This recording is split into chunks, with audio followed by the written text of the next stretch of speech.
Olá, esse é o podcast Filosofia Pop. Eu sou Murilo Ferraz e aqui comigo está o Marcos Carvalho Lopes e a Dilbena Machado. Hoje a gente recebe o filósofo Renato Nogueira, doutor em Filosofia pela Universidade Federal do Rio de Janeiro e professor da Universidade Federal Rural do Rio de Janeiro, onde coordena o Laboratório de Estudos Afro-Brasileiros e Indígenas. É também autor da série de livros infantis Nana e Nilo e recentemente publicou o livro O Ensino da Filosofia e a Lei 10.639. Esse é o nosso episódio número 28 e hoje falamos sobre afroperspectiva. De antemão peço desculpas aos ouvintes pela qualidade do áudio. A captação ficou ruim e fiz o possível para melhorar na edição. Para comemorar o primeiro aniversário do podcast Filosofia Pop, nós lançamos uma campanha no Catarse para transcrever os 25 episódios desse período. Se você gosta do nosso trabalho e pode contribuir, acesse o site catarse.me/filosofiapop-transcrição e ajude a gente nesse projeto. O link vai estar na descrição do post. Agradecemos os ouvintes, a Dilbena Machado, que faz parte do nosso time de filosofia africana e está participando desse episódio, Fernando Sussman, Felipe Antunes, Fernando Polheim, Jonathan Bassucci, Jabe da Silva, Brauli Rocha,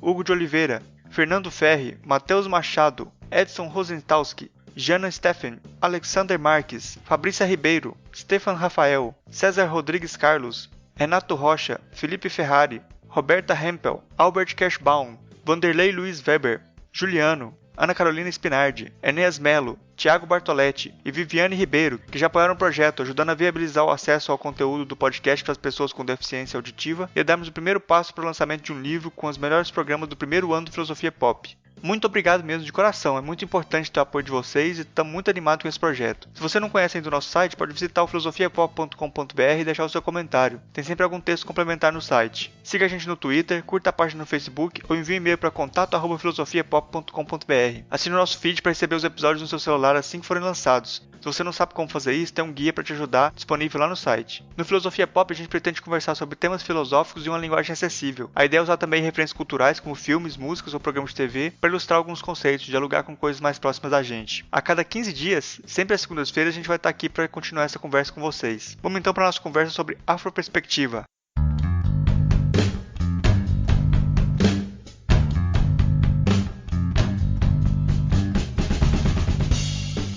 Hoje a gente está aqui de novo, o Marcos, a Dilbena também está de volta. A gente recebe hoje, direto do Rio de Janeiro, o filósofo Renato Nogueira, que é professor da Universidade Federal Rural do Rio de Janeiro, coordena o Laboratório de Estudos Afro-Brasileiros e Indígenas, autor da série de livros infantis Nana e Nilo, e recentemente publicou o livro O Ensino de Filosofia e a Lei 10.639. Gostaria de pedir para você se apresentar aí para as pessoas que não te conhecem ainda, para saber quem é você, com o que você trabalha. Sou Renato Nogueira, eu sou professor adjunto do Departamento de Educação e Sociedade, sou professor do programa de pós-graduação em Filosofia, também atuo no programa de pós-graduação em Educação, Contextos Contemporâneos e Demandas Populares, na Universidade Federal Rural do Rio de Janeiro, e também atuo como professor colaborador do programa de pós-graduação Filosofia e Ensino. A minha formação é tudo na área de filosofia, graduação, mestrado, doutorado.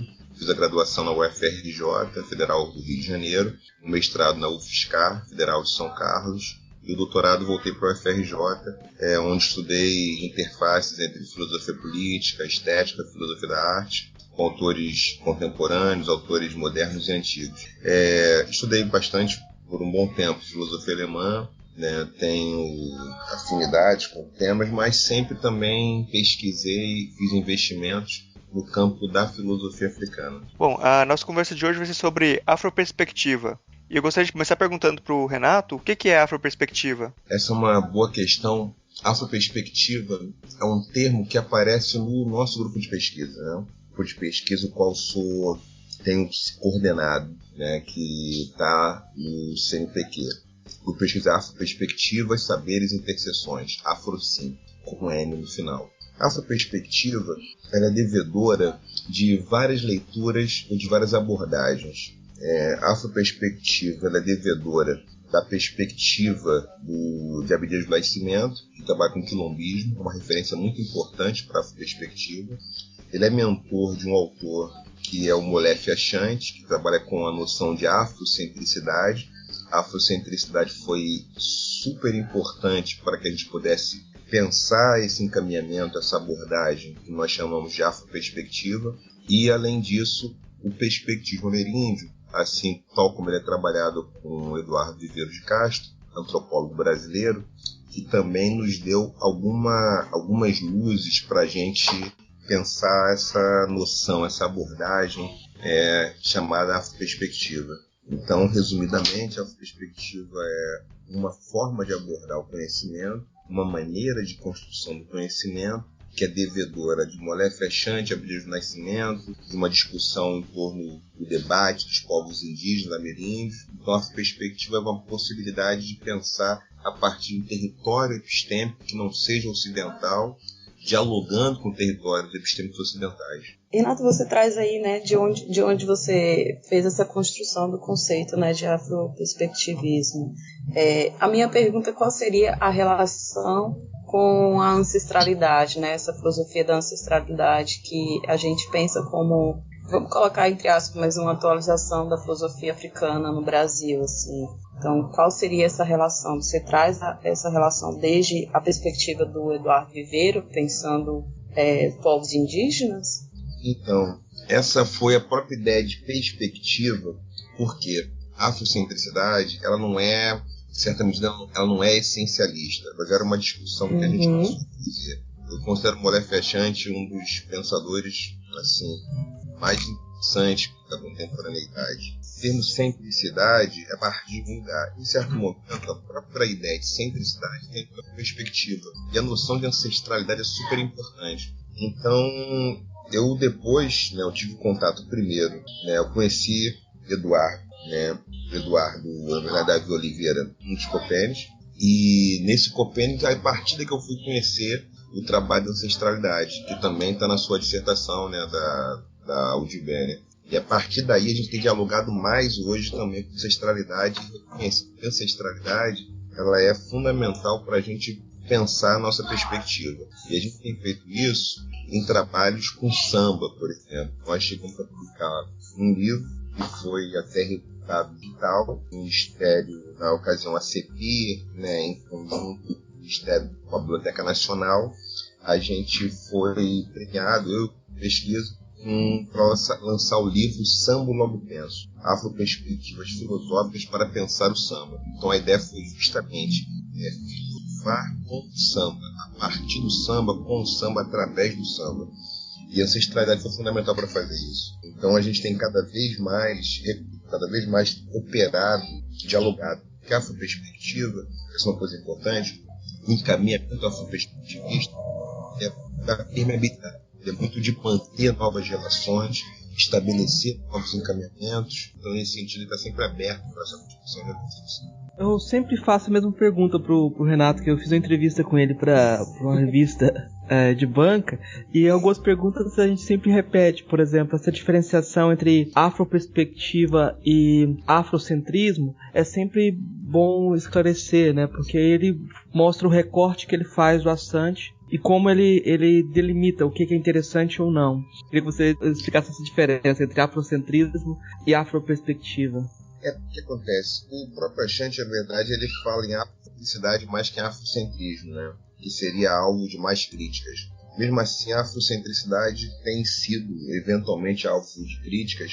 Agora, eu me declaro, sim, alguém que opera, que trabalha com afrocentricidade, tá? A afrocentricidade é uma referência para o meu trabalho. Agora, do ponto de vista do meu trabalho filosófico, dos investimentos que eu tenho feito no campo de estudos da filosofia e também da educação, a gente tem nomeado isso de um encaminhamento afroperspectivista por outras razões, pelas seguintes razões. Dentre uma delas é de que nosso caráter é policêntrico, o nosso caráter é polirracional, o nosso caráter ele opera com a mesma ambiência da afrocentricidade, em certa medida, mas a gente faz um recorte mais filosófico. Nesse recorte filosófico, nós somos chamados para aquilo que nós consideramos uma coreografia do pensamento, ou seja, o pensamento filosófico, pensar o pensamento, e também a gente faz um recorte que é estritamente mais filosófico. Então tem isso na afroperspectividade. Até porque a afrocentricidade ela extrapola o campo da filosofia, ela se pretende um paradigma, no sentido lá do Thomas Kuhn, paradigma mesmo intelectual que recorta e atravessa diversos campos de conhecimento. E a perspectividade, a gente está preocupado, se ocupando da filosofia, né, como área de conhecimento, e dialogando com a filosofia Ubuntu, dialogando com a ancestralidade cada vez mais, dialogando com a filosofia da sagacidade, dialogando com todas as perspectivas filosóficas africanas em geral. Então é nesse sentido que a gente faz, não que a gente tenha sido exatamente um abandono da afrocentricidade, mas é um recorte daquilo que nos interessa para fazer uma filosofia em que a gente possa contemplar ancestralidade e futuridade, como a gente costuma dizer. Tá? Então é nesse sentido que a afroperspectividade, ou os encaminhamentos afroperspectivistas, eles dialogam com a afrocentricidade, assim como dialogam com o pensamento indígena, com o pensamento ameríndio também. Tá? Você falou na sua primeira fala, você tinha falado sobre... Tem alguns assuntos relacionados com samba também. Como que você trabalha o samba nessa perspectiva? A gente fez um material, um trabalho, escrito a muitas mãos, e foi esse Samba Logo Penso. E a proposta foi justamente ali, a gente pensou com o samba. Então, exemplificando, né, isso não está nem só nesse livro, está no outro trabalho que eu falo sobre o Sorriso Negro, né, da Dona Ivone Lara. Então, a Dona Ivone Lara, ela canta Sorriso Negro, que é um hino também de ativismo antirracista no Brasil, um dos hinos. E nesse cantar Sorriso Negro, a gente faz uma exploração do que viria a ser esse sorriso negro, da consistência desse sorriso negro como enegrecimento da vida. Então a gente procura fazer uma inflexão sobre o conceito de sorrir de modo negro, de sorriso negro, e vai buscar numa etimologia do termo negro em línguas africanas, tá? No próprio egípcio antigo, que é Kemet, que quer dizer negro, preto, em que a ideia de negrura, negritude, a ideia de negrura, ela tem relação direta com revitalização, com florescimento, com expansão de vida. Isso que o termo negro quer dizer. Então a gente no Sorriso Negro vai interpretando uma letra da música, então fazendo uma discussão, e vai pensar uma ética a partir da concepção de Sorriso Negro. Então tem um texto que a gente fala sobre a ética do tamborim, ele fala sobre a ética da malandragem, a ideia de malandragem, o conceito de malandragem como um conceito de vagar pelo mundo, né? A ideia de vagabundear. A gente pega sambas que o Wilson Batista cantava, em que ele vai criticar o trabalho, em que ele vai falar da ideia de ser vadio, da vadiagem, que aparece na capoeira. Então ele também se interessa e dialoga com a capoeira, porque a ideia de vadiagem é uma contraposição ao trabalho entendido como uma tortura, porque o trabalho é uma exploração do corpo, de alguma forma, principalmente em sociedades capitalistas, onde mais do que amplificar ou revitalizar o sujeito, o trabalho pode desconstruir, diminuir a vitalidade. Então, assim, essa ideia do samba, ela é muito cara, porque, além do samba, a gente se interessa pela capoeira, se interessa pelo culto aifá, se interessa pelo candomblé, pela umbanda, se interessa pelo samba em geral, pelo Partido Alto, por todas as manifestações culturais que são afro-brasileiras, que são reterritorializações africanas no Brasil, como o jongo, por exemplo. Então, todas essas manifestações, a gente procura, com a afroperspectividade, fazer um texto, fazer uma interlocução, fazer uma produção. Então, é nesse sentido que a afroperspectividade, ela pretende usar de mídias diferenciadas. Ela tem essa intenção também. Então, a afroperspectividade não tem também, obviamente, ela não tem titularidade. É uma coisa que é polifônica, ela não pertence a um grupo, mas ela pretende justamente se permitir essas associações, essas articulações. Então volto na sua questão, que é sobre o samba. Então a gente usa o samba, é usado pelo samba. O samba é uma potência fundamental para a gente poder fazer filosofia junto e fazer até um samba filosofia. A gente fez até uma roda de filosofia samba, uma roda de samba filosofia. No final do ano passado, no final de 2015, num evento no FRJ, a gente fez uma roda onde a gente fez um partido alto, onde a gente versava, junto com cavaquinho, teve cavaquinho, teve também pandeiro, onde um cavaquinista, que é professor de filosofia, é doutorando. A gente começou a tocar, demos o tom e fomos ali debatendo uma questão no partido alto, no ritmo do partido alto. Então tinha que versar. Então, o que é a filosofia? Aí tinha um tema, a gente no tema ia versando, no improviso. Então a gente encerrou uma mesa fazendo essa manifestação. Então essa é um pouco a intenção da perspectividade, é justamente fazer uso dessas outras possibilidades que não são muito utilizadas, né? Então é um pouco por aí que a gente pretende, que a gente utilize o samba. Não sei se ficou enegrecido, mas se não for enegrecido, a gente volta um pouquinho. Essa fala do Renato me remete continuamente ao conceito que eu venho trabalhando, né, junto com o Eduardo, essa questão do encantamento com a vida, né? Eu vejo essa filosofia que a gente pensa, essa filosofia africana pensada no Brasil, e esse conceito, o modo como o Renato vem desenvolvendo o afroperspectivismo, como essa relação contínua com a vida, com o que a gente faz e o ato do encantamento mesmo com a vida, né? Então, são ações, é um samba, mas é uma postura política também, né? O samba com essa postura política que sempre teve, né? Mas que ele está trazendo nesse momento para pensar a filosofia, mostrando que a gente pensa a filosofia a partir de todos os âmbitos, né? Do lugar onde a gente está, das experiências que a gente vive, assim.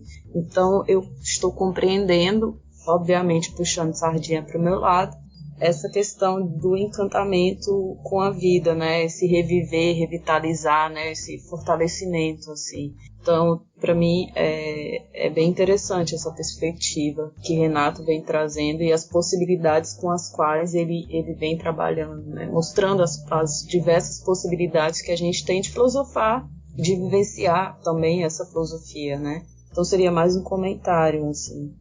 Eu tô nessa me aprofundar no encantamento, né? Cada vez mais lendo o trabalho de Adil Dênia, que eu tô lendo a dissertação dela, tô no meio, vou fazer até um comentário depois, quando terminar. Estou gostando do trabalho dela.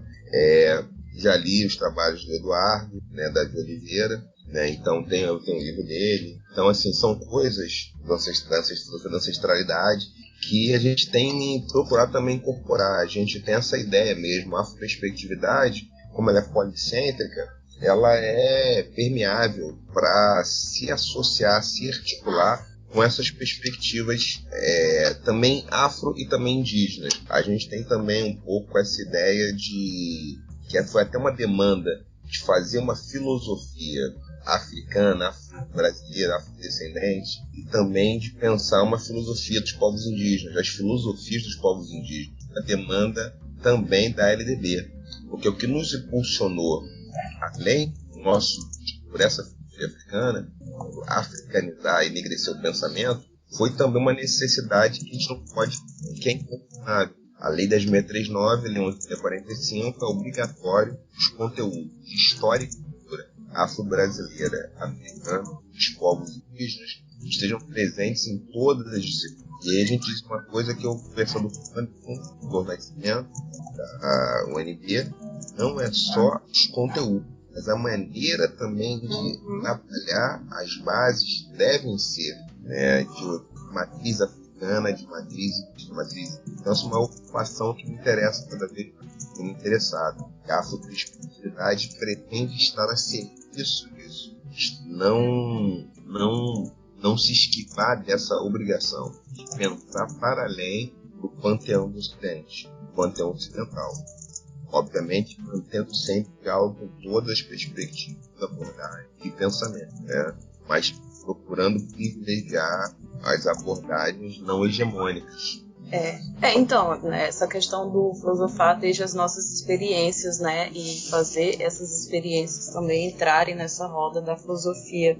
E aí sua fala finalzinha traz até essa sua perspectiva, né, que você diz que é o que a gente compreende, né, que não seria o tirar a certidão da filosofia, da origem da filosofia da Grécia, fazer essa troca, né, mas compreender origens outras, né, e entender a filosofia como origem diversas, assim, né, e essa fala de que a filosofia ela não está sozinha, ela não tem que estar no espaço sozinha, né? Ela tem que estar nesse cotidiano, né? Que a gente tem tanto dentro da escola como fora da escola, mas que na escola, para a educação, seria bem interessante que se compreendesse essa perspectiva, né? Um pouco mais da filosofia como esse viver mesmo, né? E não algo tão distanciado, né? Como a gente aprende na escola e até, pelo menos onde eu fiz um curso de graduação, uma perspectiva muito distanciada da gente mesmo e da nossa história, né? Do nosso viver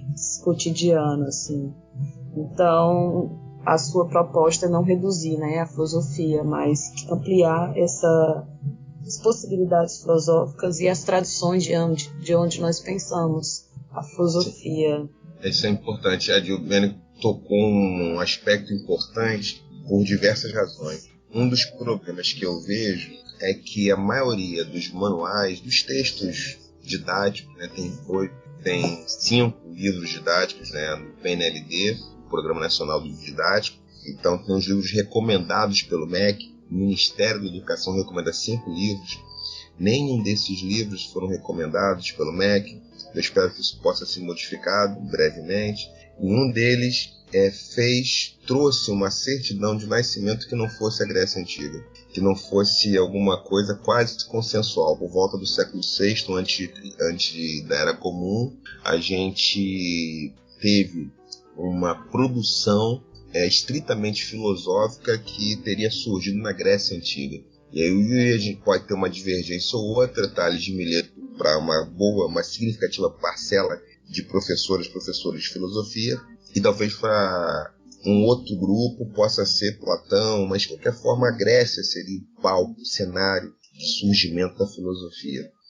Isso tem sido uma hipótese de trabalho a qual eu tenho minhas divergências. E aí eu não faço um deslocamento, isso seria uma crítica que me foi feita há tempos atrás, e eu procuro rebater essa crítica com a seguinte réplica, né? Que é a seguinte: em nenhum momento eu fiz uma leitura de que a filosofia tenha aparecido no Egito. Eu faço uma outra leitura. Os textos filosóficos egípcios são mais antigos que os gregos. Isso é um dado inquestionável.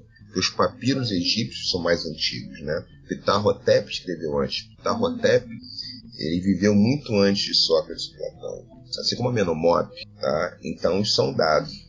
Só que eles viveram 2.000 anos antes, 1.500 anos antes. Só que a minha questão não é... O George James tem um livro que é controverso para muita gente, né, que é O Legado Roubado, em que ele vai fazer a seguinte proposição, de que os gregos bebem na água egípcia e não declaram isso, tanto que Pitágoras viveu 15 anos no Egito Antigo, fez as Per-Ankh, que eram as casas de ensinamento e aprendizado, as casas de vida do Egito Antigo, lá viveu. Quando volta para a Grécia, ele vai cunhar o termo filósofo, né, que é um termo que a gente, estudando Obenga, já existia no Egito. Só que Obenga ele é um autor muito pouco frequentado nas academias brasileiras. Assim como o Sheikh Diop. São todos autores que não foram traduzidos, não que isso seja um empecilho, obviamente, porque em nosso ramo as leituras em inglês e francês, ainda mais no campo da academia, não são problema nenhum, então obviamente não se trata disso, mas se trata de que eles são pouco frequentados, de qualquer maneira, e que talvez até traduzir seja importante para que os jovens graduandos possam ter contato com isso. Então o que eu queria falar com essa exposição, a minha conclusão prévia, é que tem um problema que é localizar uma forma de fazer filosofia, que é grega, como a origem de toda a filosofia. Então, no momento, eu estou dizendo que não tem uma produção filosófica que seja oriental, que seja dos povos asiáticos, produções como vão dizer alguns pensadores contemporâneos, ameríndios, vão dizer que tinha uma produção filosófica maia, asteca.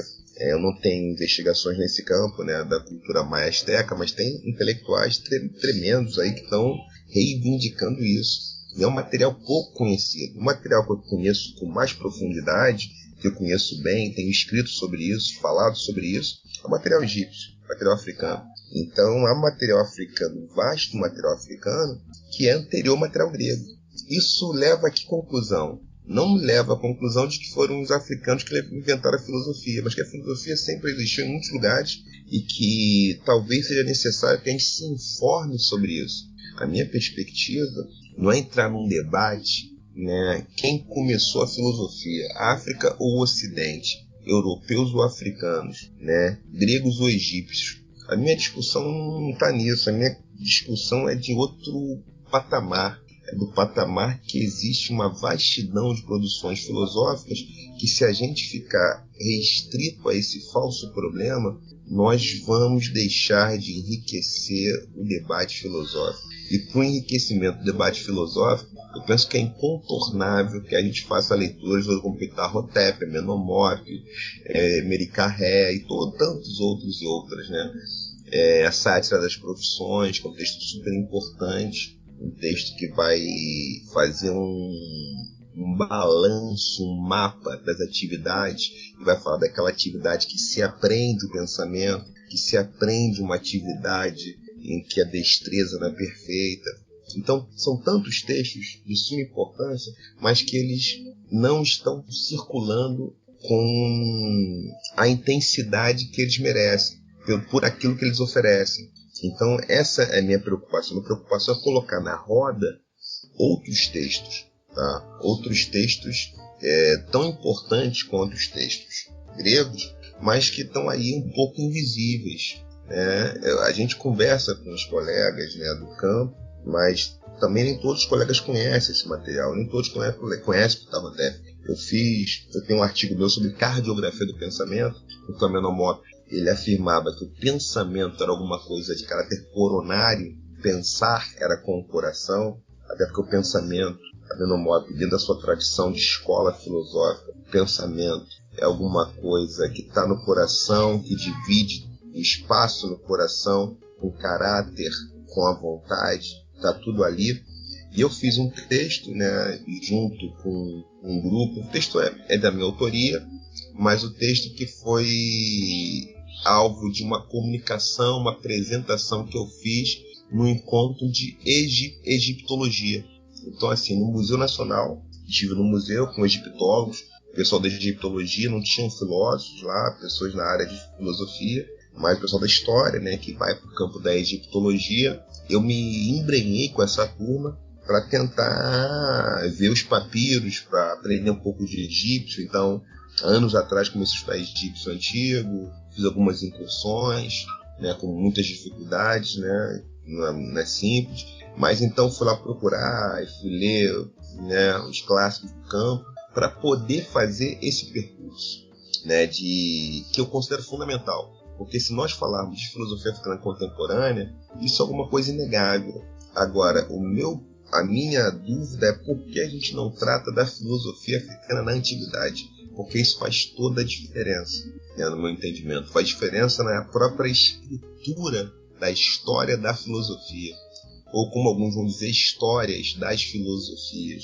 né? Ou então a gente nomeando, a filosofia ocidental se articulou dentro desse tal cenário, mas tem uma filosofia também que não era ocidental, tinham muitas que não eram ocidentais, e aí a partir daí a gente pode fazer uma discussão. Então, resumidamente, a minha indagação, a minha proposição é essa, que a gente possa dar oportunidade das pessoas que têm se interessado por investir, né, pesquisas, investir nos estudos da filosofia, conhecer na antiguidade coisas para além das terras gregas. Isso eu considero muito importante.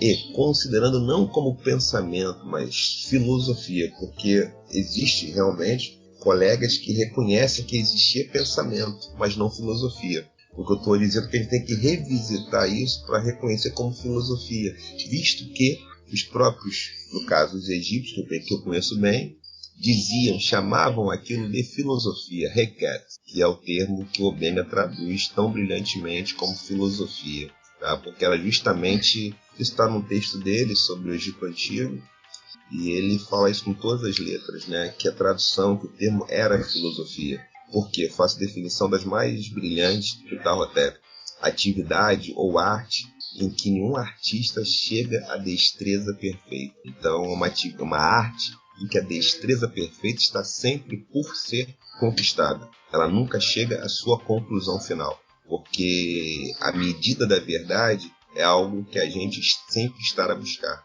Então isso sempre estava até escrevendo isso há 1000 e tantos anos antes da Era Comum. Então é por essa razão que a gente queria... Essa acho que é uma contribuição que a gente pode dar para aquelas pessoas que estão começando a estudar filosofia, até para que elas possam definir, decidir se realmente era ou não filosofia. Então, um pouco por aí.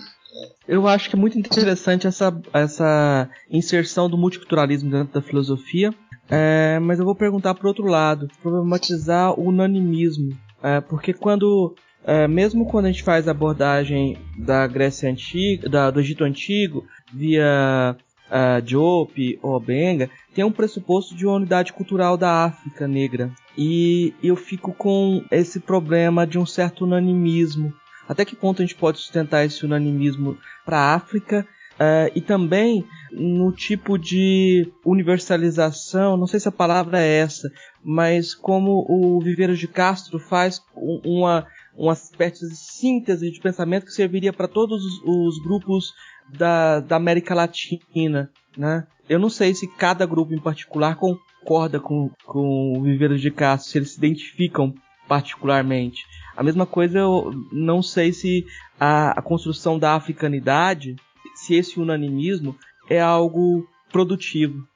Essa é uma das questões, às vezes, talvez realmente mais umas questões que a gente precisa se debruçar com calma, né? Você fala do unanimismo, eu acho que é uma questão importante. Por parte, o que eu entendo, né? Meu entendimento.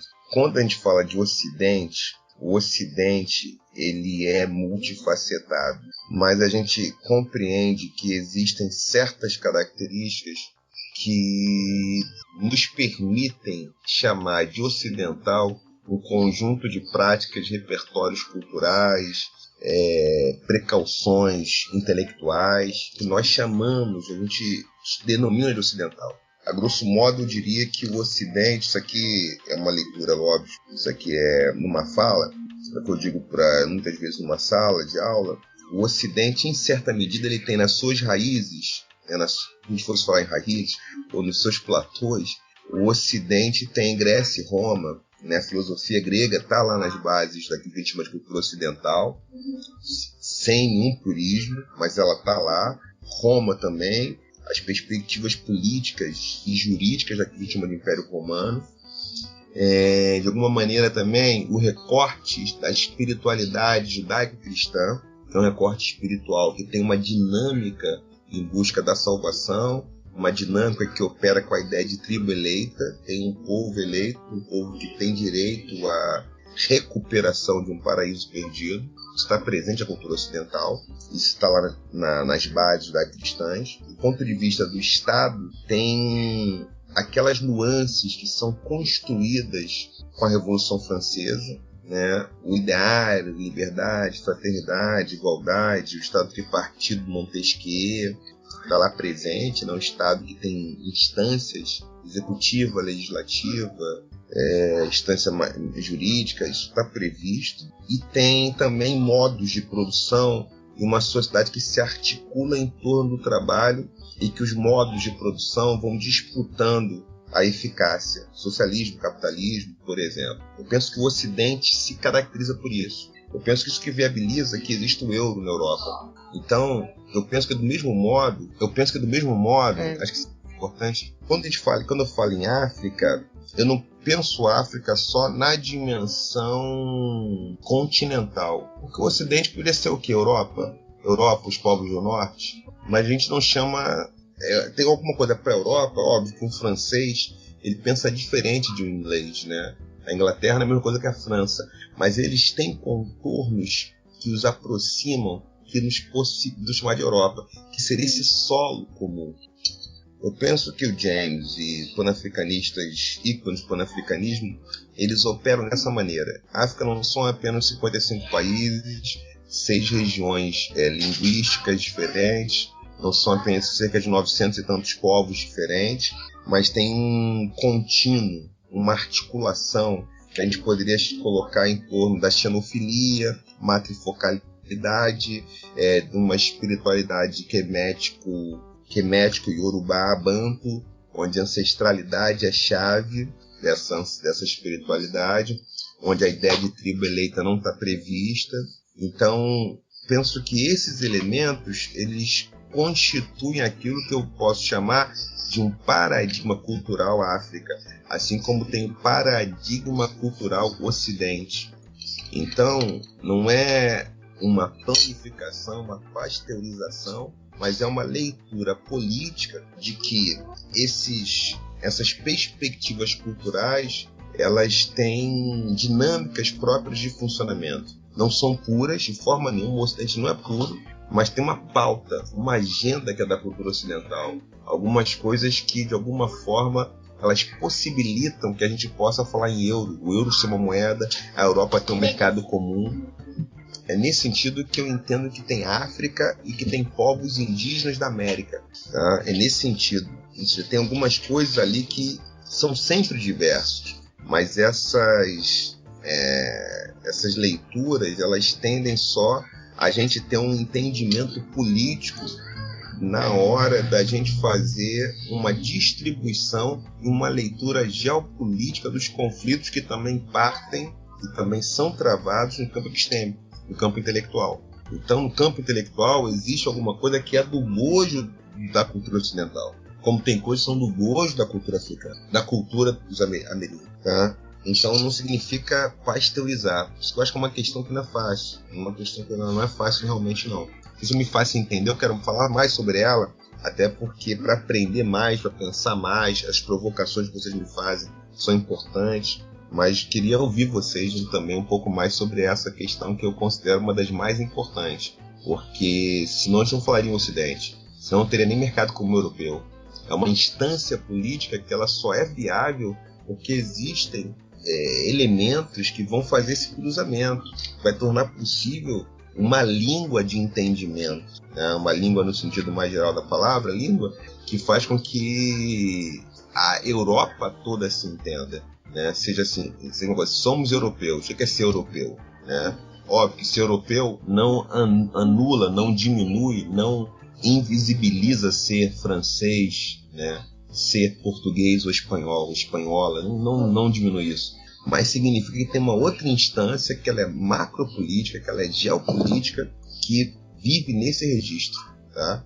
Então essa questão que me interessa muito. Por isso que quando eu falo em África, existe uma dimensão que é a África como continente e uma dimensão, um extrato que é a África enquanto paradigma cultural.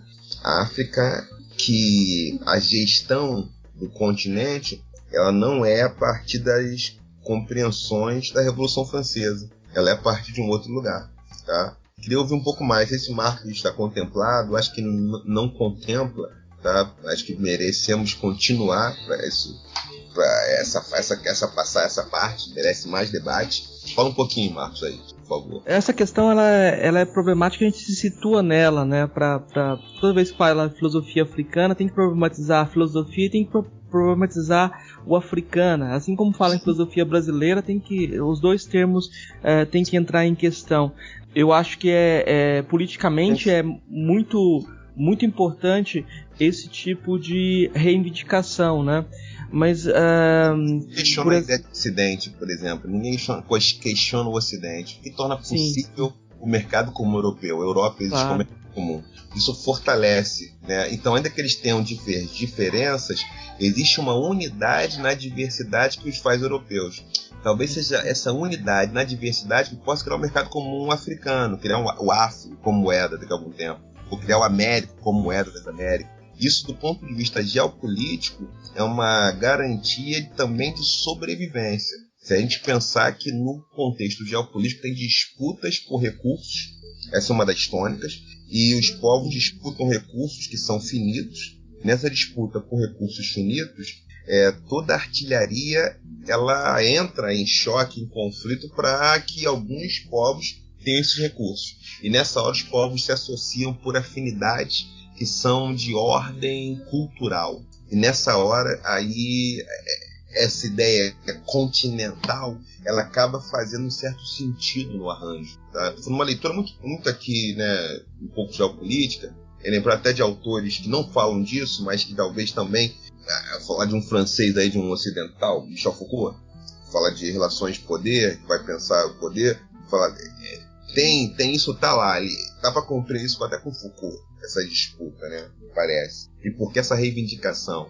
Porque a Europa reivindica essa unidade com a diversidade, que ela não anula ser inglês, não anula ser português, mas ela sabe que na disputa por recursos finitos tem uma identidade, uma identificação, melhor dizendo, tem um conjunto de identificações que parte daquilo que a gente pode chamar aqui de raízes comuns.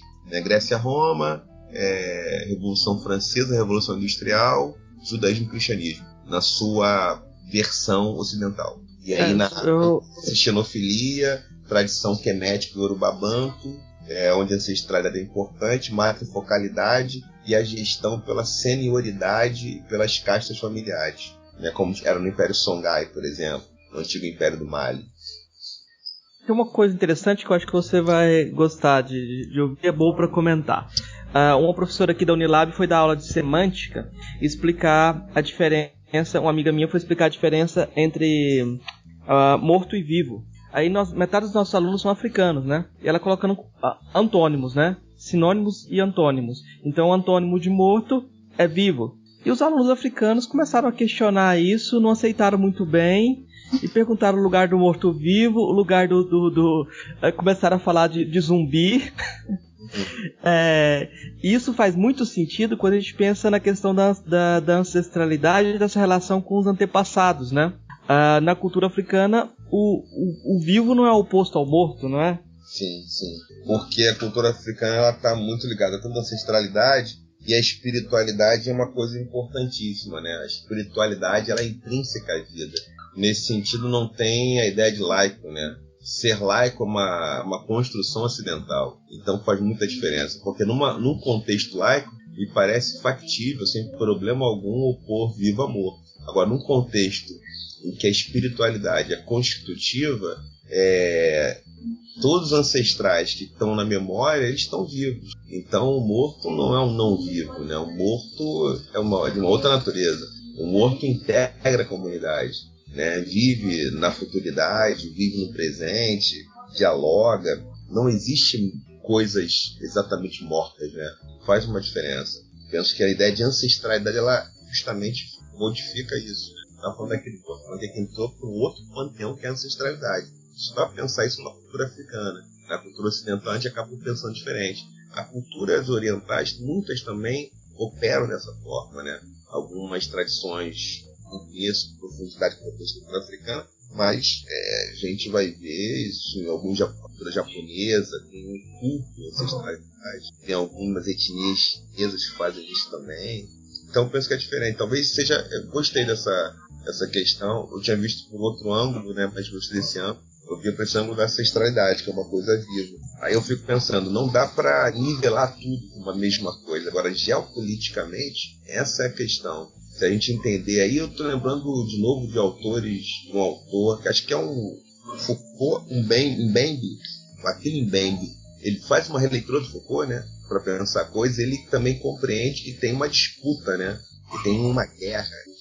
Nessa guerra tem uma guerra que também é geopolítica, que é também entre povos que se articulam, se associam. Né? Então, nossa, mas gostei. Obrigado, Marcos, por isso aí, essa perspectiva aí. Essa questão relacionada à morte parte até dessa concepção da cultura africana de ter uma percepção outra do corpo, né?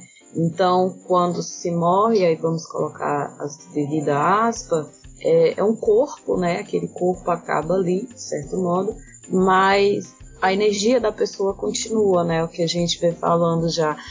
Essa ancestralidade, a força vital, né? Que costumamos falar, o axé. E só se morre, né, na verdade, na cultura africana, quando essa pessoa já não é mais lembrada por ninguém, né, pelos seus familiares ou alguém da comunidade. Então isso perpassa essa concepção outra que a gente tem do corpo, né? O nosso corpo, ele é nosso meio de conhecer, ele é nosso meio de transmitir conhecimento, tudo perpassa por esse corpo, não é esse corpo tão, eu acho que esvaziado que a gente vê hoje na cultura ocidental, né? Essa cultura que a gente vive aí pautada nessa economia tão, sei lá, que engole tudo de certo modo, né? Na política, enfim. Então é muito uma perspectiva geopolítica também e geocultural, né? Perspectiva outra de como a gente se compreende no mundo, né? Mas talvez seja um outro caminho, né? Que alguns leitores de autores contemporâneos, alguns que até dialogam, mas que não têm identidade nenhuma, não há nenhuma identificação, nada existe, nada disso existe. Não existe o homem, a mulher, a negritude, a branquidade, nada disso existe. Né? Tem algumas perspectivas teóricas, elas fazem essa intervenção, né? Algumas vamos dizer, que se reivindicam até pós-modernas. Né? Politicamente, as identidades estão aí, né? Isso é uma questão. Então, pensar filosoficamente, foi uma filosofia política, elas estão aí. Não estou dizendo que é uma coisa que é dada, se pode dar de barato. Mas a gente pode fazer uma leitura, uma análise cuidadosa e perceber que sim, que existem certas identificações. O Estado se relaciona a partir de certas identificações. Eu queria fazer uma provocação para você. Em relação, a gente começou a fazer um entrecruzamento entre também filosofias, essa perspectiva de uma construção de filosofia afroperspectiva. E eu lembro de uma vez na Ampof, que o Renato provocativamente no grupo de ensino de filosofia africana afirmava que o paradigma deleuziano hoje seria insuperável ou incontornável, assim. Eu falei isso? De certa forma, falou. Falou. Eu tenho várias críticas ao Deleuze, por exemplo. Tem um texto meu que eu faço uma crítica à ideia que o Deleuze reafirma que a filosofia grega de nascimento. Isso está em textos meus já publicados, que eu faço essa crítica. Sim, eu vou te provocar pelo seguinte. De certa forma, Deleuze também é uma base da afroperspectiva também, né? E um problema que a gente sempre tem quando tem essa conversa com um filósofo europeu é que qual é o espaço dele, né? Qual o lugar que ele ocupa ou nesse diálogo? Porque muitas vezes o que acontece é que as pessoas fazem o filósofo europeu engolir toda a perspectiva africana, né? Fala mais de Deleuze, fala mais dos europeus do que dos próprios africanos, né? Mas isso de repente pode ser uma coisa talvez do passado. Em que sentido, né? Porque quando eu fiz mestrado, doutorado, era um tempo em que não tinha lugar, né, para fazer uma discussão de filosofia africana. Então, alguns dos primeiros textos que eu publiquei sobre, ou dialogando com isso, eu usei filósofos ocidentais. Agora, os meus textos mais recentes eu uso filósofos, por exemplo, eu falo de Amenhotep usando comentadores exclusivamente como Ashanti, Obenga, comentadores, Marimbani, que são africanas, né, por exemplo. Então eu acho que é uma coisa assim. Vou contar algo aqui para vocês, não sei se é publicável, mas eu lembro que meu orientador disse: eu quero fazer uma pesquisa assim, assada, de tal maneira. Ele falou assim: depois que você terminar o doutorado, você pensa nisso. Agora não, porque agora você nem entra, o programa não tem condições de absorver essa pesquisa. Estou falando isso no ano 2001, quando eu fiz a prova, tem 16 anos atrás, com o doutorado. Então eu tinha um projeto de pesquisa que ele não se enquadrava nas linhas do programa. Então eu refiz o meu projeto de pesquisa com outro tema do meu interesse. Sempre gostei de Schopenhauer, né? Mas aí eu voltei para esse encaminhamento. Ele falou assim: esse encaminhamento tá bom, é um projeto, né? Tal, e acabei fazendo esse projeto. Agora, eu tinha outras ideias de trabalho que talvez naquele momento, talvez hoje fosse possível, 2016, entrar com um trabalho daquele tipo. Mas naquele momento não era viável, porque não tinham pessoas para orientar. O programa não trabalhava com esse olhar. Então talvez sua provocação ela é uma provocação importante, por Marx, mas eu atribuo isso ao contexto, né? Porque eu sou mais velho que vocês, sou da idade do Eduardo. Nós entramos na graduação nos anos 90, né? Eu entrei em 1991 na graduação. Então, em 91, quando eu tinha 18 anos, isso não tinha sombra sobre esse assunto, sobre esse tema.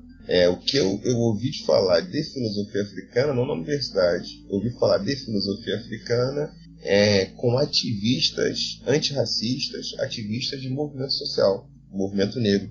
Então foram esses ativistas, parte da minha formação, né, de debate, né, por uma sociedade mais democrática, parte da minha formação também extra-universidade, foi nesses lugares que eu tive contato com um debate por filósofos não profissionais, vamos dizer assim, que diziam: meu filho, lá em África já tinha filosofia.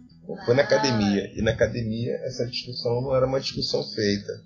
Então Deleuze foi um autor qual durante anos realmente eu gosto de Deleuze. Um autor que eu acho que dá para fazer muita coisa para fazer esse trabalho. Mas eu diria que a afroperspectividade, ela hoje é muito mais Abdias do Nascimento, né, muito mais Molefe Achante, muito mais Marinho Bani, muito mais Obenga, Bob Ramos do que Deleuze, como diálogo, né? Lógico, sou um leitor de Deleuze, leitor de Schopenhauer, leitor de Platão, sou leitor desses autores todos. Meu doutorado eu usei Platão, Schopenhauer, Deleuze, mas hoje eu tenho lido muito esses autores africanos, né?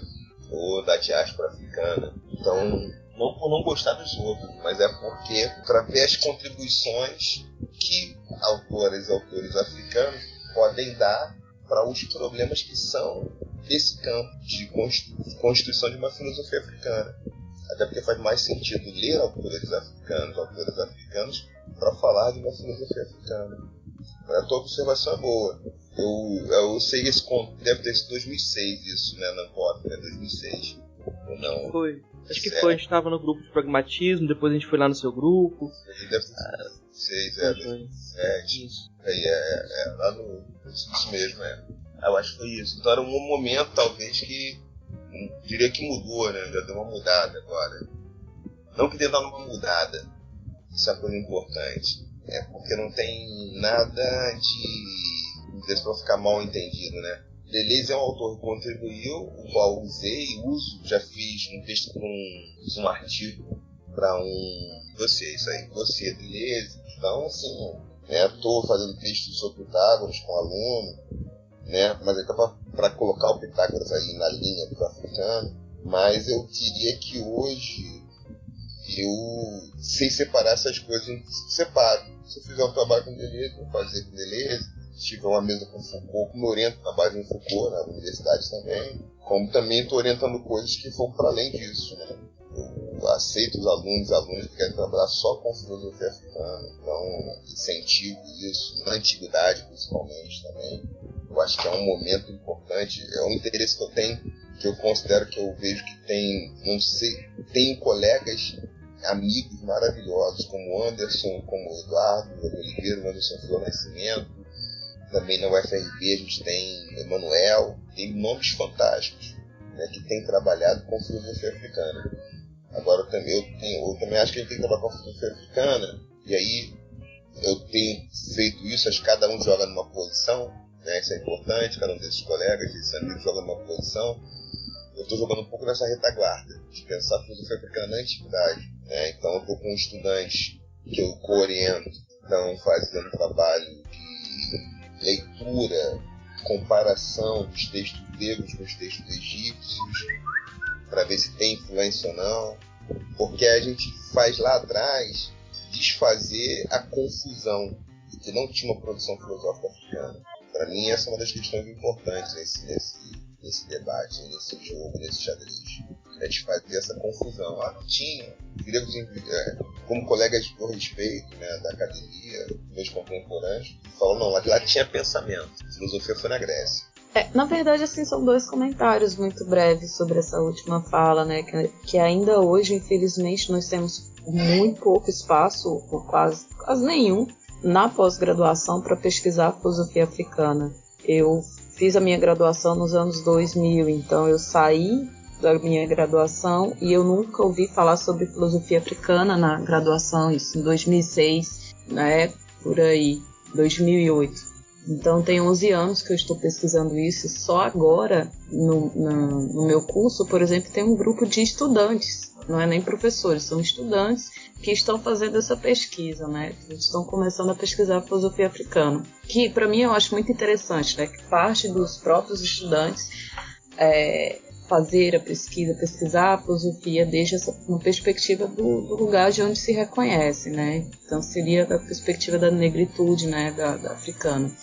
E uma outra questão é que acho que o grande problema não é citar autores europeus, né? O problema é querer que esses autores justifiquem o nosso poder falar em filosofia africana. Então a gente pode usar autores europeus, pode usar diversos autores para justificar o que a gente está falando. E infelizmente a gente ainda encontra professores querendo que para que possamos falar de filosofia africana a gente traga os autores europeus. Eu não vejo essa necessidade, mas esse diálogo é totalmente possível, né? E até interessante, porque a gente não tem um objetivo de trocar, né, uma filosofia europeia para uma africana e dizer essa é melhor, aquela não é, mas de estabelecer um diálogo outro e pensar de perspectivas outras, né, que é, enfim, que a gente vem conversando aqui. São esses breves comentários, assim. Esse é o esforço. Sim. A gente pode construir um texto dialogando com autores das africanidades, ou a gente pode fazer o diálogo, né, pensamento europeu, pensamento africano, ameríndio, enfim. Acho que é importante, a gente não tem essa perspectiva da exclusão, né? Acho que essa é a grande questão. A gente não tem a perspectiva da exclusão, muito pelo contrário, é uma inclusão, né, crítica. Fazer um diálogo e não usar os autores europeus para justificar que a gente pode fazer um pensamento, fazer filosofia desde a perspectiva africana, né? Um diálogo e não para justificar. Essa questão é bem complexa, porque a maioria dos pensadores africanos são diaspóricos, né? E tem essa formação fora e voltam para a África muitas vezes, e tem essa perspectiva híbrida, quase inevitavelmente. Atualmente, estou falando da filosofia contemporânea, dos filósofos contemporâneos africanos, talvez mais, vamos dizer, numa perspectiva onde há universidades, há uma profissionalização da filosofia. A diáspora faz parte dessa quase identidade da filosofia africana. Mas eu queria fazer outra pergunta, Renato. Como você diferencia a filosofia africana da filosofia afro-brasileira? Há essa diferenciação para você? Onde que há problemas que são africanos, que só os africanos devem debater, que são diferentes dos nossos? Como se lida com essa distinção? Essa é uma boa questão. É uma questão, por exemplo, que seria que é como um filósofo, uma filósofa faz uma leitura de Habermas no Brasil, Kant no Brasil, está fazendo filosofia ocidental, eu estaria fazendo filosofia brasileira, filosofia ocidental. E uma filosofia brasileira que caminha dentro da filosofia ocidental, em certa medida.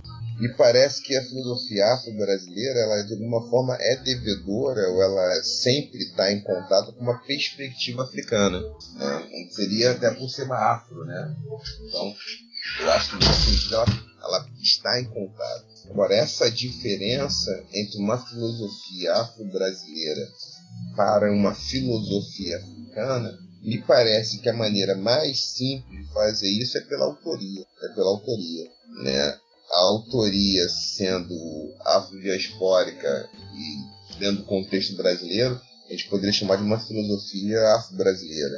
Agora, também depende do autor, da autora, porque se for um autor panafricanista, e eu tenho convergências com o panafricanismo, por exemplo, eu entendo a perspectiva do panafricanismo, pode reivindicar que produz uma filosofia africana, ainda que não a faça no contexto africano continental. Então eu diria que é uma questão difícil. Fazer essa diferença talvez seja uma diferença que está um pouco na autoria, em vários sentidos. Quando a autoria reivindica, então, nomear o seu trabalho como um trabalho de caráter afro-brasileiro.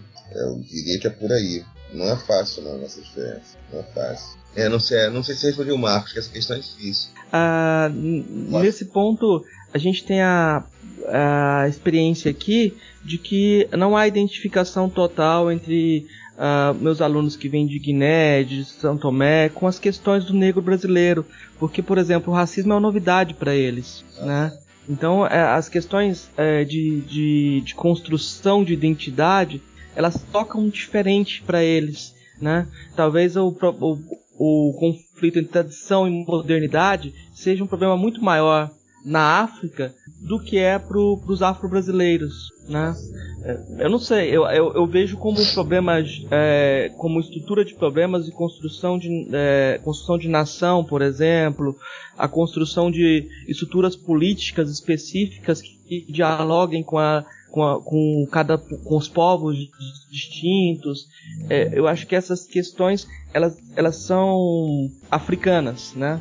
Me parece que tem diferentes questões aí. E aí eu acho que a questão do território, como você falou, a questão geopolítica, acaba influenciando nessa construção das próprias questões, né? E da autoria dessa abordagem. E aí mesmo um panafricanista brasileiro reivindicando, está fazendo a filosofia africana diaspórica, a filosofia africana na diáspora é diferente da filosofia de alguém que está na África, que parte da África. Eu acho que isso é um problema mesmo. Concordo. Realmente faz diferença. A experiência do racismo é diferente, obviamente. Tem outros problemas de outra natureza. Nesse sentido, sim. Agora, é um tema pra gente, então para ser pensado, um tema que está em aberto, né? Esse tema está em aberto. Ele continua em aberto. Se a Dilbene, Vou fazer um comentário sobre isso bem rápido e vou fazer uma pergunta. Na verdade é isso que a gente fala, né? Que a filosofia da ancestralidade ela faz um pouco desse intermédio, porque nós somos africanos nascidos cá e não lá, então as perspectivas são efetivamente diferentes, né? Como bem colocou o Marcos, assim. Então a filosofia da ancestralidade é interessante nesse sentido, por estabelecer esse diálogo. A pergunta, na verdade, eu queria que o Renato fizesse um pouco de comentários sobre... Tem um livro dele, Era Uma Vez no Egito, que é muito bom para se trabalhar com crianças, e ele vem dedicando um tempo dele para produções escritas voltadas para criança. Nana e Nilo, né, Era Uma Vez no Egito, enfim... Seria um diálogo também com a filosofia, Nana e Nilo, eu compreendo, assim, uma iniciação para as crianças, né, de certo modo. Eu queria que ele comentasse um pouco, assim, se há uma relação, Era Uma Vez no Egito, sim, né, mas esse trabalho que ele vem desenvolvendo com Nana e Nilo. Então, no último trimestre, né, há muito tempo eu já tinha interesse em literatura, isso é um outro lado do meu trabalho. Tanto que eu estou numa fase da vida que eu tenho que me dividir um pouco, porque tenho vários interesses, como todo mundo. Mas fora os meus interesses em filosofia, eu tenho interesse em educação, que é um interesse em quais são as estratégias de produção de subjetividade, como a formação interfere na cabeça, no jeito, no pensamento. Estou muito ocupado com isso. E nessa ocupação, isso casou com uma outra coisa. Lá atrás, em 94, 95, eu tinha interesse em literatura, como sempre tive. Eu era leitor dos clássicos, sou leitor, até hoje eu sou de um clube de literatura, que até eu tento aqui terminar umas leituras de 2 livros. É um clube de literatura da minha mulher, da Carla, de uma amiga, que organizou junto com ela. E elas me chamaram, a gente lê um livro por mês, a ideia era essa, às vezes bimestralmente, de literatura, cada um escolhe e a gente debate. E eu já li literatura, eu lia aquilo que todo mundo lê. Então eu lia Machado, lia Clarice, né? Lia Manuel Bandeira, lia poesia e prosa, né? Lia que todo mundo lê. E o que acontece? Eu tinha interesse em escrever literatura. Fiquei anos, eu fiz cursos de criação literária com João Gilberto Noll, autor de Fúria do Corpo, autor premiado. Fiz com uma crítica literária importante, Maria da Graça Creton. Eu tinha 20 anos de idade, 21 anos, 22 anos, 23 anos. Fazia estudos, eu fazia essa incursão tentando escrever literatura. E comecei a escrever coisas. Só que passados anos, minha filha nasceu em 2009, minha filha mais velha. Eu me voltei para pensar a escrita de uma literatura infantil, casada na interface com a educação, visto que a literatura infantil ela nasce no Ocidente muito ligada à educação. E o meu interesse era pensar as mídias que dialogam dentro do espaço escolar na produção e na difusão de conteúdo para criança. Então surgiu em 2011, a gente começou, eu já tinha um projeto anos antes, que na primeira ideia desse projeto, contar para vocês, foi em 98, que era animação, história em quadrinho, que são coisas que eu também, são mídias que eu sempre gostei. Então sempre assisti desenho animado, eu desenhava, parei de desenhar, mas eu fazia roteiro para história em quadrinho, tal. Então tem um amigo que é o Sandro Lopes, uma amiga que é a Cris Pereira, são pessoas da área de design, de arte, teatro, e que desenham tudo, animam tudo, fazem coisa para internet, conhecem altas linguagens. A gente sentou, conversou e eu produzi, escrevi no Naninilo como projeto. Sentamos juntos, fizemos uma marca, a gente fez uma animação, um filme que quando zumbi era criança, né? O filme chama-se Nani e Nilo Tempo de Brincar, em que a Nani e o Nilo vão lá e conhecem um zumbi quando ele era criança, no Quilombo dos Palmares. A Dandara também era criança, eles tinham 7, 8 anos, que é a idade da Nani e do Nilo. Aí depois, durante, a gente fez 8 músicas, eu ajudei a compor 8 músicas com Augusto Bapt, que é um produtor musical fantástico. Ele chegou com a gente para somar no grupo, e eu escrevi, fiz o terceiro livro, que o lançamento é 14 de maio de 2016, na Casa do Saber. O DVD lançamento foi 19 de março de 2016, na Casa do Jongo, na Serrinha, em Madureira, com a comunidade da Serrinha em peso. Mais de 100 crianças da Serrinha foram lá participar do lançamento do DVD. Então eu tenho hoje me dividido, muitas vezes ou às vezes, nos momentos eu não tenho feito intervenções ou investimentos em filosofia africana, porque eu estou fazendo um investimento que é na produção de conteúdo para plataformas diferentes no Naninilo. Que plataformas são essas? A gente fez DVD musical, animação, produziu música, frevo, carimbó, rancheira gaúcha, toada do boi, samba, machixe, música sertaneja do Pantanal, tudo para crianças, né? Ou voltado para criança, ou com infância, com criança. E animação, roteiros para isso. A gente fez os livros, 3 livros, o terceiro livro está saindo agora, saiu agora, acabou de ficar pronto o terceiro livro, né? Lançamento 14 de maio de 2016.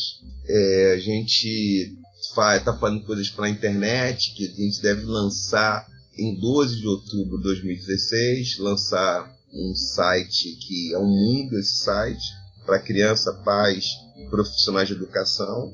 Então eu estou numa arquitetura que tem sido, na qual eu tenho investido muito tempo, que é o Naninilo. Então muitas vezes eu não estou na filosofia, às vezes eu estou com a filosofia o tempo todo, em certa medida, mas eu estou produzindo coisas, estudando infância, estudando perspectiva, estudando linguagens para isso. Era uma vez no Egito, foi uma incursão, eu fiz com outro ilustrador, queria fazer com o Sandro Lopes, que é meu amigo e que é meu sócio na marca Naninilo, junto com a Cris, mas não pude fazer isso com o Sandro na ocasião, porque fiz com uma editora que já tinha um ilustrador, a negociação era mais difícil, e fizeram uma vez no Egito.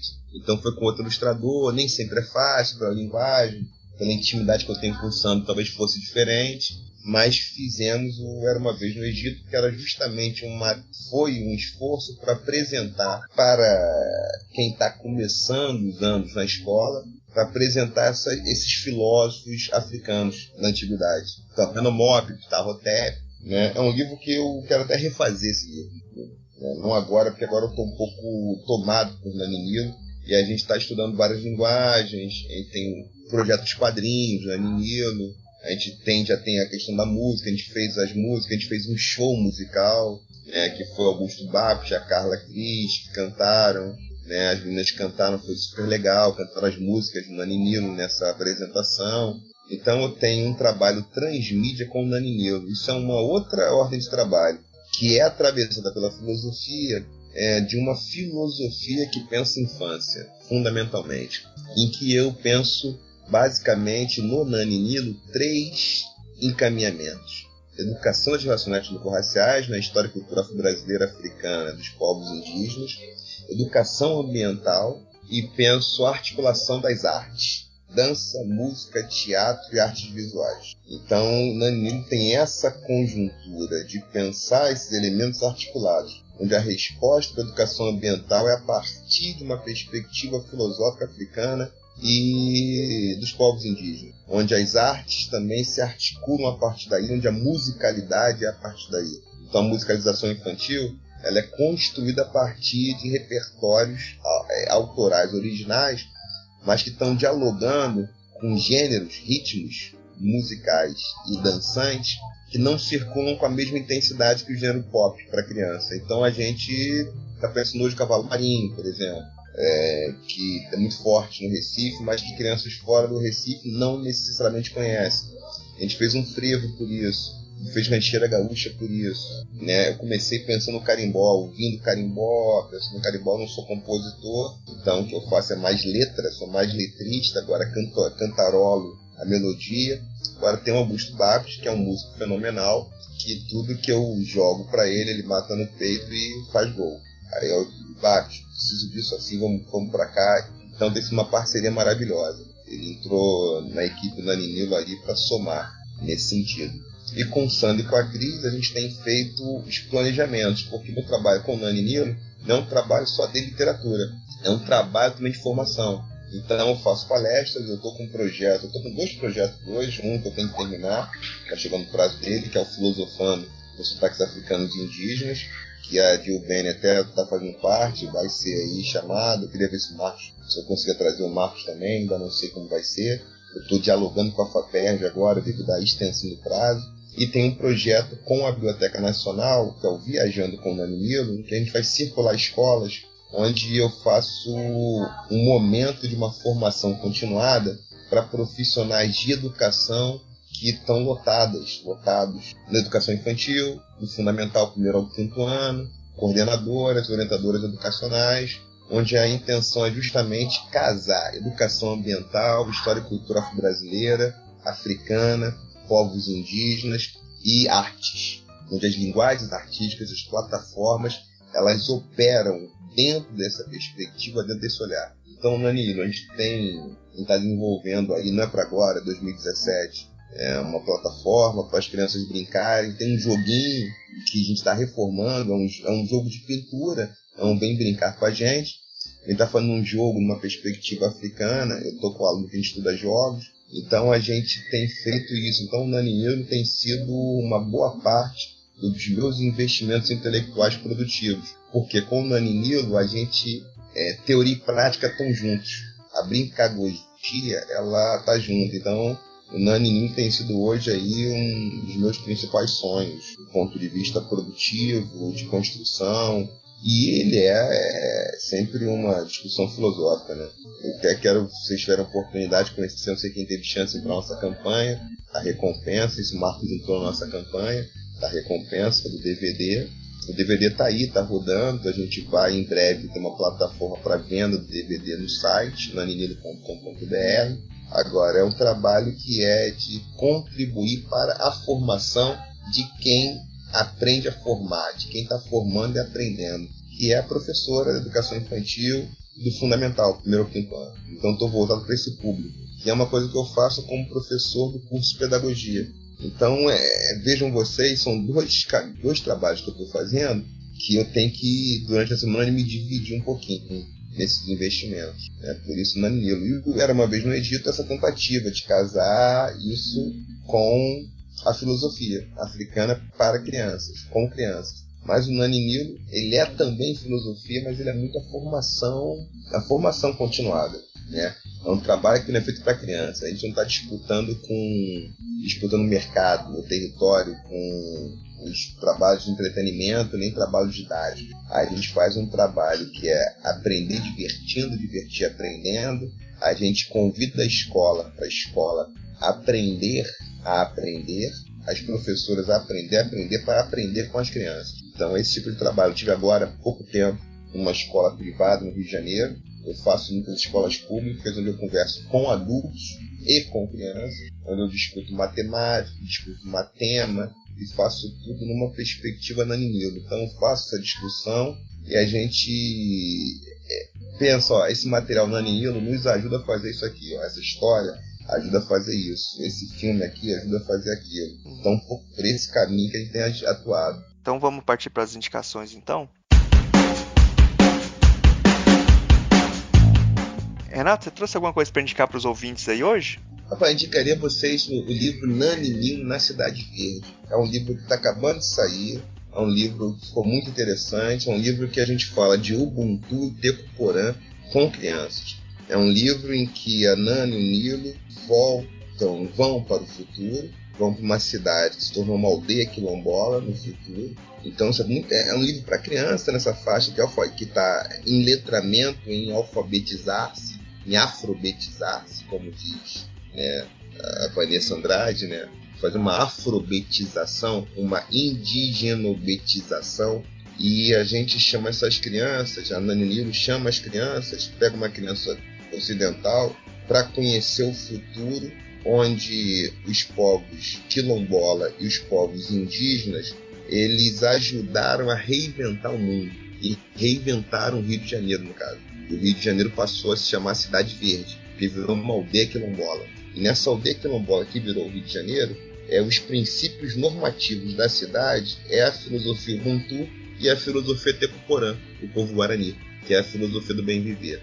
Então, isso dito de forma muito simples, com alguma poesia, né, que a gente tenta fazer, para que as crianças nessa faixa, do 1º ao 5º ano, possam dialogar com isso e as professoras terem material para pensar como introduzir o pensamento Ubuntu, o pensamento Teco-Porã. Então, eu diria que uma contribuição que eu acho que eu posso dar hoje, mais intensa, porque ela extrapola, porque o Naninilo também está virando um jogo, o Naninilo é um DVD, o Naninilo é uma plataforma de diálogo na internet, então está se transformando nessas coisas. Então eu penso que a Naninilo na Cidade Verde, eu gostaria muito de ouvir as críticas, ouvir as observações das professoras, das coordenadoras pedagógicas. Quando eu falo professores com território feminino, eminentemente feminino, território fundamentalmente feminino, território da educação infantil, do ensino fundamental, 1º ao 5º ano. Queria ver como é que isso pode estar nesses espaços, nos espaços escolares, e também não só, também no espaço cotidiano, né, das mães, dos pais, da tia, dos tios, da avó, do avô, lendo para as crianças. Então, é uma das minhas grandes aventuras, das minhas alegrias, hoje realmente o projeto Naninilo, não pela sua envergadura exatamente, mas pela sua capacidade de capilarizar, de se articular organicamente no espaço escolar. Estou preocupado muito com isso, com a formação continuada das pedagogas, das profissionais de educação e dos profissionais de educação que atuam nesse setor. Agora, não podia também deixar de colocar uma outra contribuição nossa, uma contribuição que eu fiz, escrevi aí inspirado pela ancestralidade, que foi Ensino de Filosofia e a Lei 10.639, pela editora Palas, que foi um livro também que foi contemplado pela Biblioteca Nacional, né? A gente participou de um edital, e o Ministério da Cultura, a Fundação Biblioteca Nacional, acabou nos contemplando, então fico muito feliz com isso. E saiu esse livro Ensino de Filosofia, Lei 10.639, e ficou pronto no final de 2014, o lançamento foi feito em 2015. Então, um livro aí que não tem muitos anos, muito tempo, e fiz uma versão dele anterior, melhorei, trabalhei em cima dele, em 2015 ele foi lançado.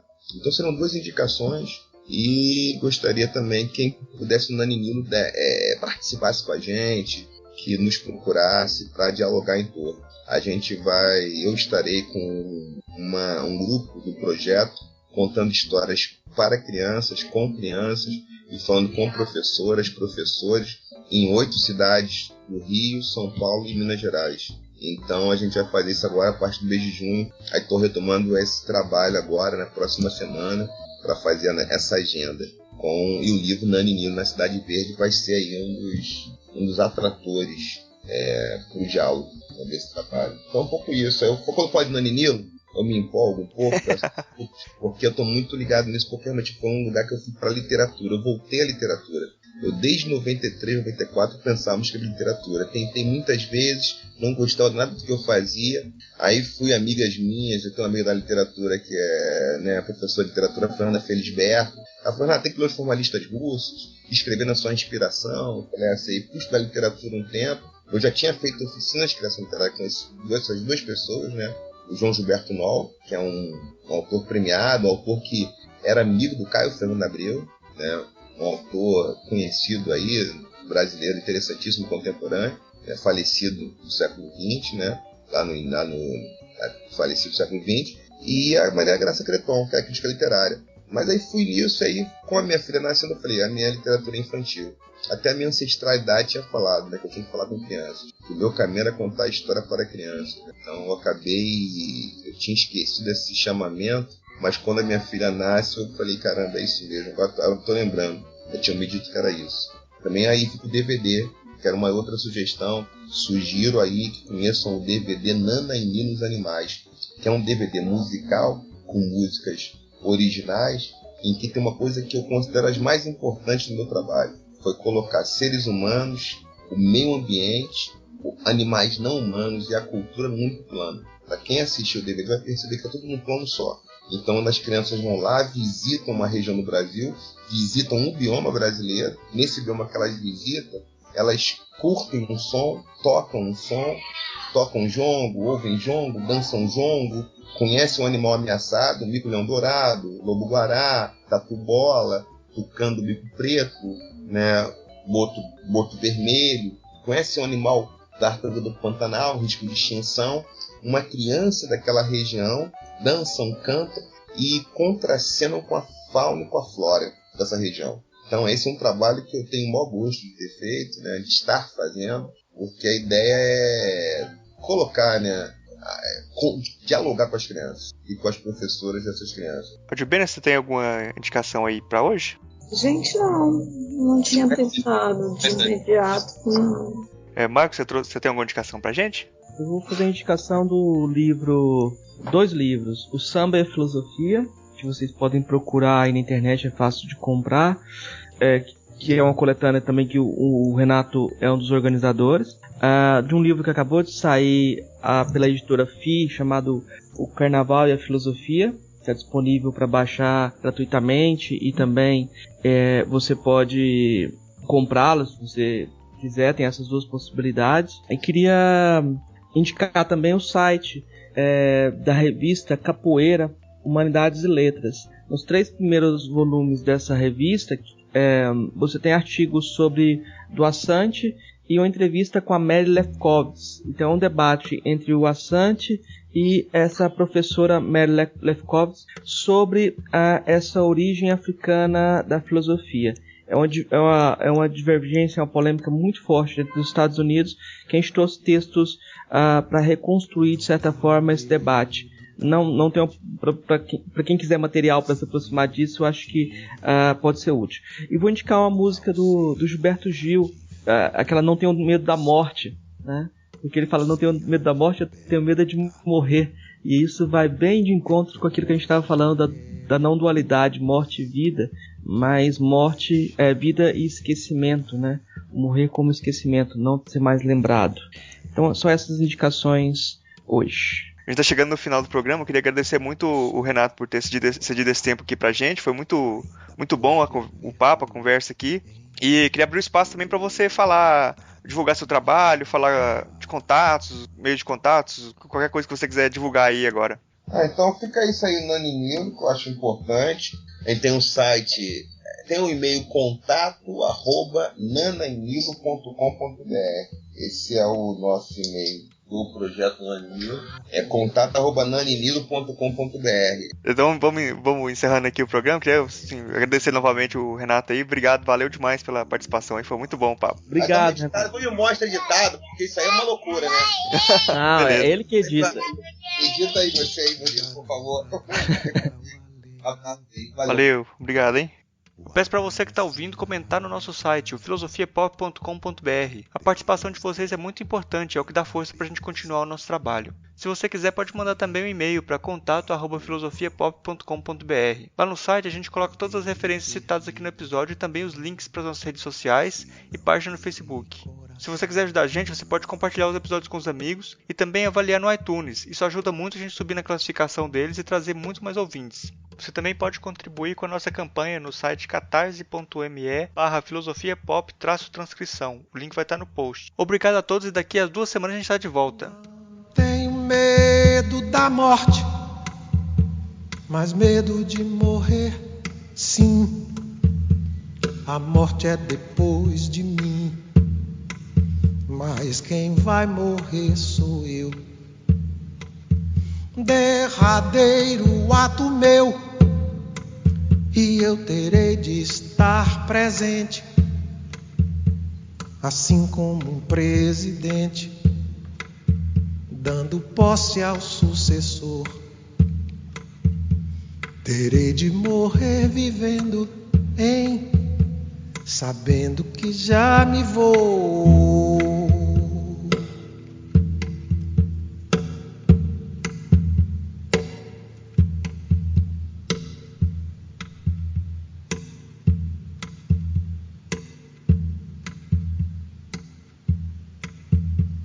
Aí nesse instante então sentirei, quem sabe, um choque, um piripaque, um baque, um calafrio ou um toque.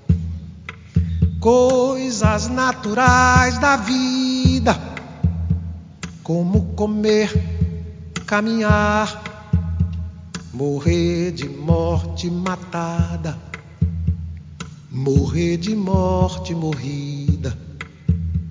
Quem sabe eu sinta saudade, como em qualquer despedida.